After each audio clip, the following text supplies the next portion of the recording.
श्री स्वामी समर्थ सर्वांना. फायनली आम्ही चाललेलो आहोत. आज कुठे चाललेलो आहोत तर आम्हाला स्वामींचं बोलवणं आलेलं आहे. आम्ही स्वामींच्या दर्शनाला निघालेलो आहोत.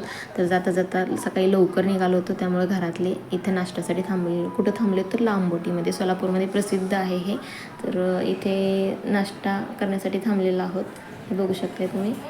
नाश्ता झाल्यानंतर आम्ही पुन्हा प्रवासाकडे निघालेलो आहोत.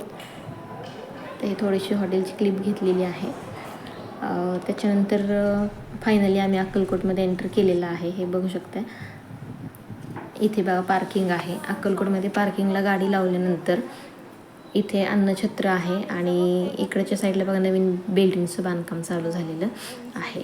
त्याच्यानंतर इथून आपल्याला वटवृक्ष मंदिराकडे जाण्यासाठी मार्ग आहे. तर फायनली आम्ही वटवृक्ष मंदिराकडे, स्वामींच्या मंदिराकडे आलेलो आहोत. तर इथे बघा हार वगैरे विकण्याची दुकानं आहेत. तिथे प्रसाद हार तुम्हाला इथे मिळू शकतात. इथे चपल्या आम्ही उतरवल्या आणि सरळ आम्ही स्वामींच्या दर्शनाला आतमध्ये गेलेलो आहोत. तर बघू शकताय प्रचंड गर्दी आतमध्ये आहे. आज गुरुवार असल्यामुळं खूप प्रमाणात गर्दी आहे. हे बघू शकता किती गर्दी आहे आतमध्ये.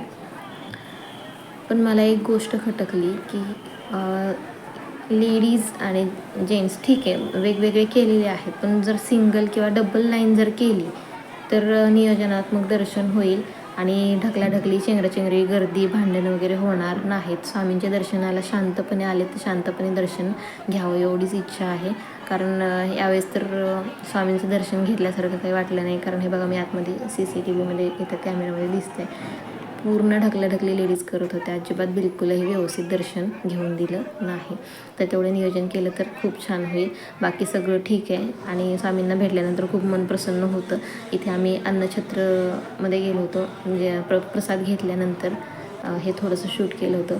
इतकं शांत आणि खूप प्रसन्न वाटतं मनाला आज, म्हणजे स्वामींचं दर्शन वगैरे घेतल्यानंतर. चला इथे सेंड करते. श्री स्वामी समर्थ सर्वांना. बाय.